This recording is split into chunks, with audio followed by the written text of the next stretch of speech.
하나님 말씀 시편 146편 1절에서 10절까지입니다. 시편 146편에서 이제 150편까지가 대할렐루야 시편으로 우리에게 알려져 있는데요. 시편의 가장 끝부분에 있는 이 5개의 시편이 할렐루야로 시작해서 할렐루야로 마치기 때문입니다. 이것은 우리의 찬양 그리고 전체 시편의 주제가 우리의 여호와를 찬양하는 것이다 라는 그러한 주제를 분명하게 보여주고 있어요. 전체 시편의 주제가 비록 개인의 탄원과 어려움과 고난의 이야기들도 있지만 결국 그 마지막은 할렐루야, 여호와 하나님을 찬양하는 것으로 마무리가 되어지고 있어요. 여러분, 할렐루야가 그냥 단순한 감탄이 아니죠. 그냥 추임새가 아닙니다. 하나님을 향한 믿음의 고백이고 그 하나님이 나의 하나님임을 표현하는 그러한 하나님을 향한 신앙의 고백이라고 볼 수 있습니다. 앞에 수록된 시편들 우리가 쭉 1편부터 보다 보면 하나님께 드리는 개인의 탄원과 이스라엘 역사 속의 고통스러운 경험, 그리고 하나님의 언약을 지키며 살아가던 믿음의 사람들의 어떤 그런 어려움들을 솔직하게 기록하고 있어요. 하지만 마지막은 하나님을 높이는 찬양으로 종결이 된다. 특별히 이것을 통해서 삶과 민족과 역사, 나아가 세상을 깊이 관찰하며 도달한 최종적인 깨달음은 하나님께서 모든 것을 주관하신다라는 거죠.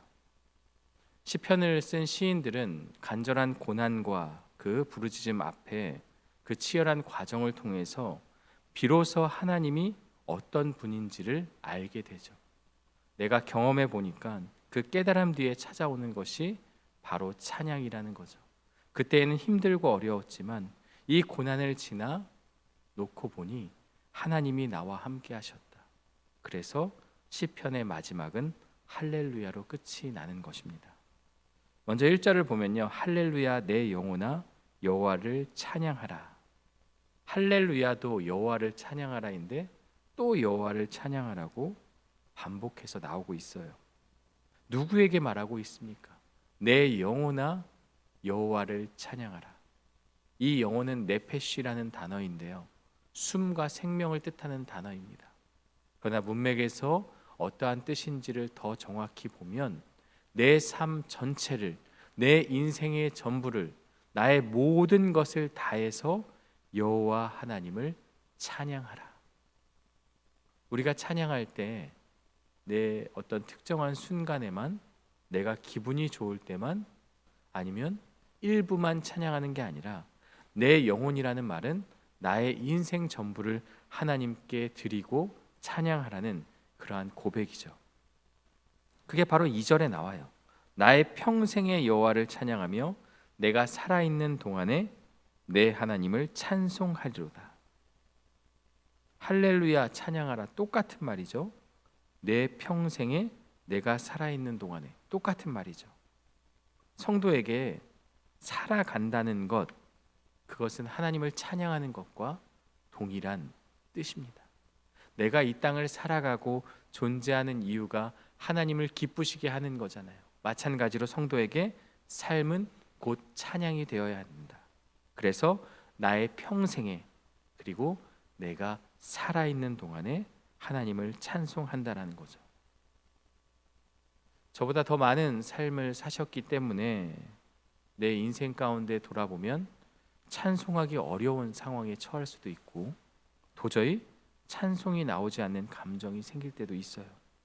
하지만 시인은 내가 처한 조건과 환경과 상관없이 언제나 하나님을 찬양하기로 결심하죠. 그러면서 내가 살아있는 동안에 내 하나님을 찬송하리이다.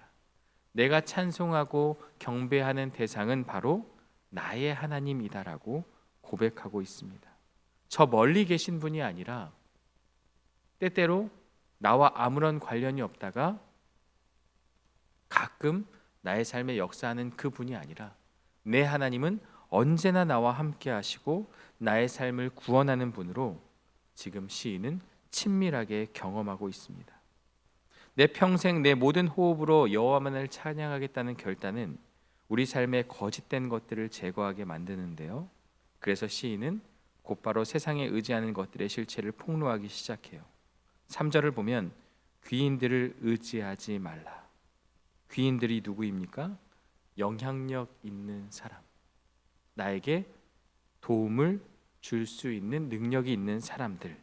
그런데 이렇게 말해요. 그들은 도울 힘이 없는 인생과도 같다.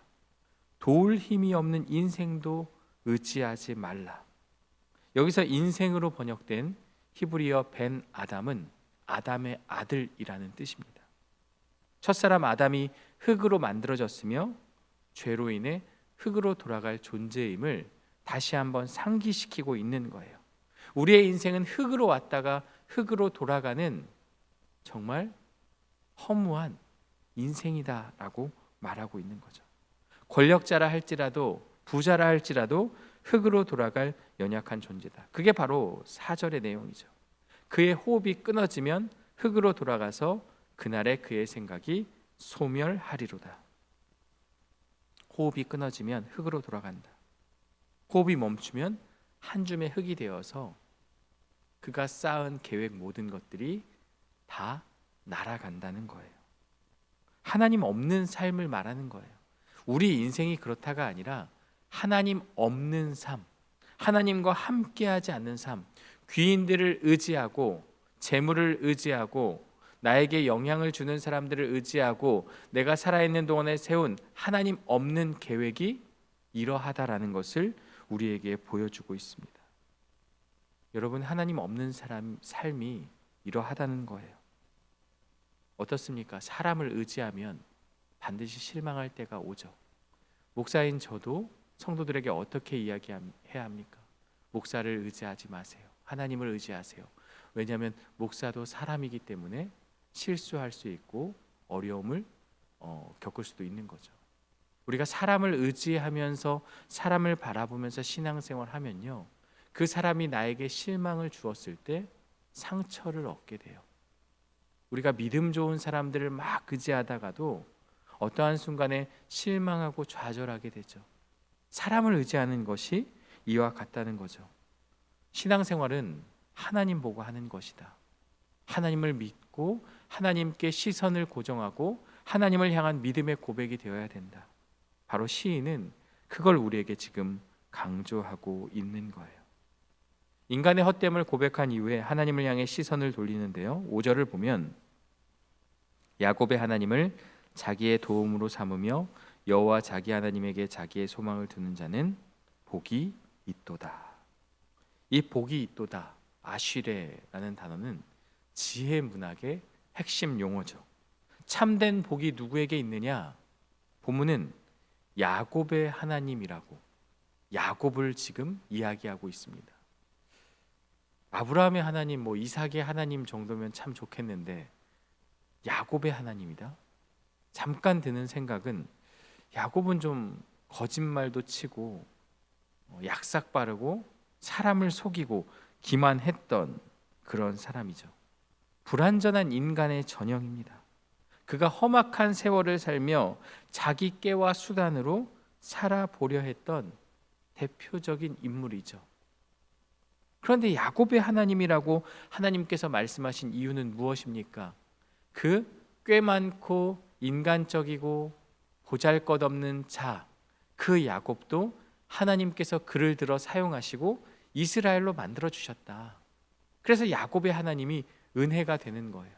우리와 별반 다를 바 없는 꽤 많고 부족하고 연약함이 많은 그 야곱조차도 하나님이 만지시고 쓰시니까 이스라엘로 만들어 주셨다. 하나님의 자녀로 만들어 주셨다. 저와 여러분이 이와 같다는 것을 말씀하고 있는 거죠. 여호와 자기 하나님에게 자기의 소망을 두는 자는 복이 있도다. 그 하나님은 어떤 분이십니까? 6절이 말하고 있죠. 여호와는 천지와 바다와 그 중에 만물을 지으시며 영원히 진실함을 지키시며. 두 가지를 말하고 있어요.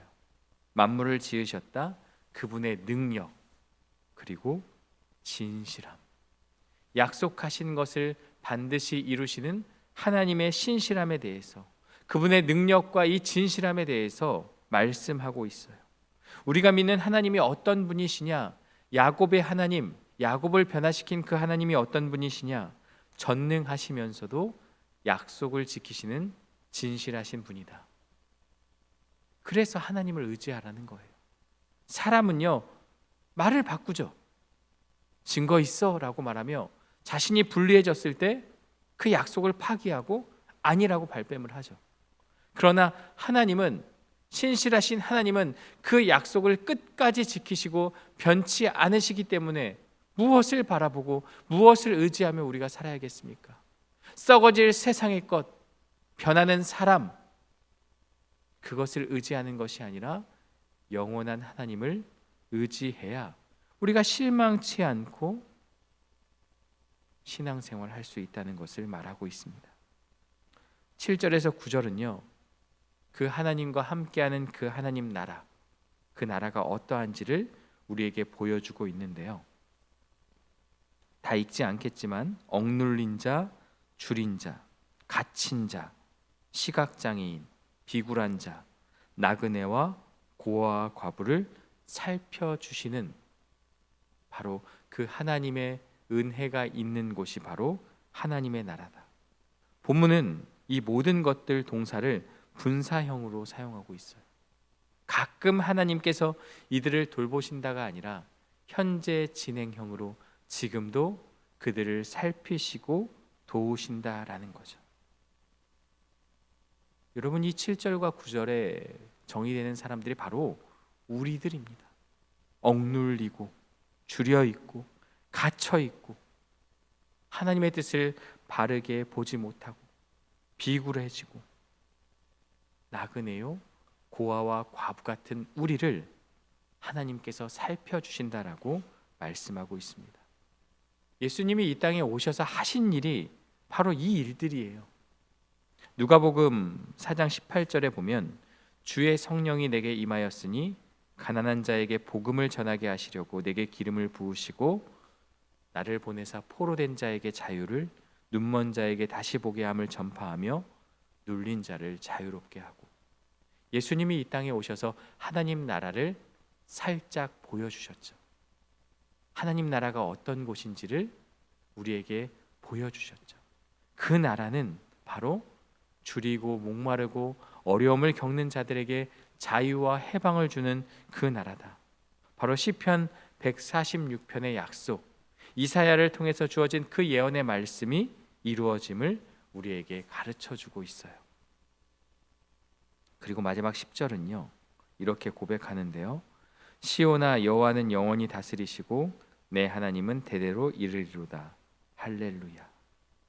하나님 나라에 대한 구체적인 묘사는 영원한 주권에 대한 선포로 마무리가 되어지고 있어요. 10절은 시편 146편의 절정인데요. 처음 1, 2절에서는 내 영혼아 여호와를 찬양하라. 시인 스스로 찬송을 다짐했습니다.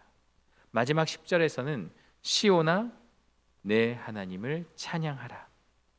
서로에게 찬송하라고 공동체의 찬양으로 확장시켜서 말하고 있습니다.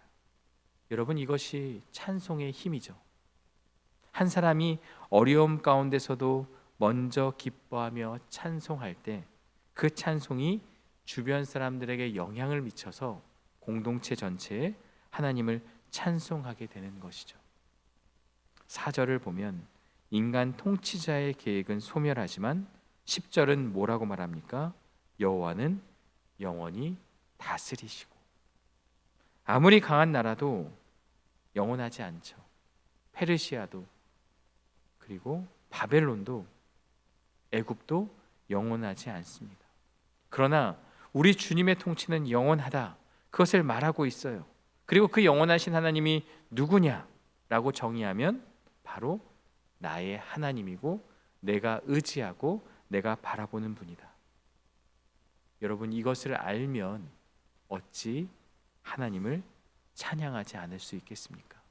그 위대한 능력, 그 진실하신 하나님, 연약한 자를 돌보시는 그 하나님이 나의 하나님이 됐는데 어째서 우리가 하나님을 믿음으로 고백하며 찬양하지 않을 수 있겠습니까? 시인은 위대한 선포에 시오나라고 부르며 하나님의 백성을 초대하고 있어요.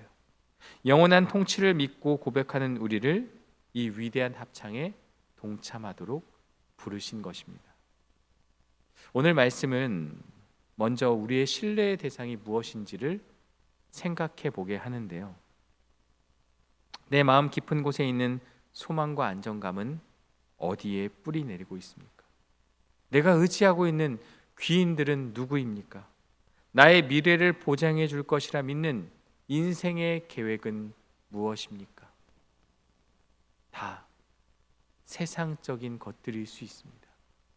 세상적인 것들이 내 마음 깊은 곳, 귀인들처럼 내 인생을 이끌어갈 그 모든 것이라고 생각하며 우리가 그것을 의지할 수 있는데요. 우리가 타이타닉호를 잘 알고 있죠. 신도 침몰시킬 수 없는 배로 불렸습니다. 그러나 빙산을 마주했을 때 그 거대한 배가 침몰하게 되는 것이죠. 인간이 만든 가장 안전하다고 여기는 것도 자연의 섭리 앞에, 하나님의 큰 섭리 앞에 무너질 수 있다는 것을 우리에게 보여주고 있는 것이죠. 성경에서 가장 지혜로웠던 솔로몬도 전도서에서 무엇이라고 말합니까? 인생을 생각하고 인생을 깨달았더니 결국 나오는 고백은 허무하다. 헤벨이라는 거예요. 그냥 입김처럼 한낱 숨결처럼 후 불면 사라지는 것이 우리의 인생이다. 그는 모든 것을 가졌지만 하나님 없는 삶은 허무하다라는 결론을 고백하고 있는 것이죠. 인간적인 노력을 포기하라는 것이 아니라 모든 것의 근원인 하나님을 인정하고 그분 안에서 계획도 세우고 최종적인 안전과 소망은 하나님께 두라는 그것을 우리에게 말씀하고 있습니다. 흙으로 돌아갈 유한한 것들에 소망을 두지 말고 야곱의 하나님께 소망을 두는 지혜가 우리 안에 있어야 한다라는 것이죠. 영원히 살아계셔서 지금도 갇힌 자를 푸시고 넘어진 자를 일으키시는 우리 하나님께 소망을 두시기를 간절히 원합니다. 두 번째는요, 환경이 아니라 하나님께 근거한 찬양을 드려야 한다는 거죠. 1절과 2절에 나의 평생에 내가 살아있는 동안에, 너무나도 아름다운 표현 아닙니까? 내 평생에, 그리고 내가 살아있는 동안에 하나님을 찬양하리라. 이 말은요, 내가 기분 좋을 때만, 나에게 좋은 일이 있을 때만이 아니라 늘 하나님을 찬양하겠다는 믿음의 고백입니다. 여러분, 찬양은 변하는 상황이 아니라 변치 않는 하나님의 성품에 근거해야 한다라는 것이죠. 사도행전을 보면 바울과 실라가 하나님을 전하다가 감옥에 갇히게 되죠. 매를 맞기도 하고 모욕을 당하기도 했습니다. 그런데 그들이 감옥에서 무엇을 했습니까? 거기에서도 하나님을 찬송했습니다. 그곳에서도, 그 절망의 현장에서도 하나님을 찬양하고 하나님의 하나님됨을 고백했습니다. 놀라운 일이 벌어지죠. 그곳에 있던 모든 사람들에게 하나님을 전할 수 있는 이 찬양이 퍼져나가 개인의 찬양이 공동체의 찬양이 되었던 것이죠. 이것이 진정한 찬양입니다. 우리의 삶이 때로 고난의 골짜기를 지나더라도 하나님은 우리와 함께 하십니다. 이 사실을 붙들 때 우리는 어떠한 상황 속에서도 하나님을 찬양할 수 있습니다. 나의 평생에 내가 살아있는 동안에 내 모든 것을 하나님께 드리며 그 드림의 고백이 찬양이 되어서 그것을 통해서 하나님의 전능하심과 하나님의 진실하심을 찬양으로 고백하는 저와 여러분들 되시기를 주님의 이름으로 축원합니다. 함께 기도하겠습니다. 하나님 아버지, 감사합니다. 오늘 시편 146편의 말씀을 통해서 하나님을 찬양해야 되는 이유에 대해서 우리가 말씀을 보았습니다.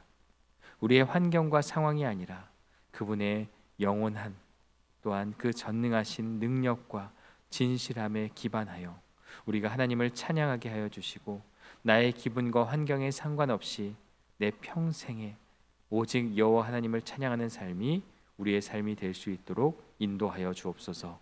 세상을 의지하거나 인간적인 방법을 강구하는 것이 아니라 오직 여호와 하나님, 변치 않는 하나님만을 의지하며 살아가는 우리들의 삶이 될 수 있도록 인도하여 주옵소서. 그리고 나의 고백이 하나님을 찬양함을 통해 나의 입술의 찬양이 내가 속한 공동체에 함께하는 찬양으로 퍼져나갈 수 있도록 우리의 입술을 주장하여 주옵소서. 예수님의 이름으로 기도드리옵나이다. 아멘.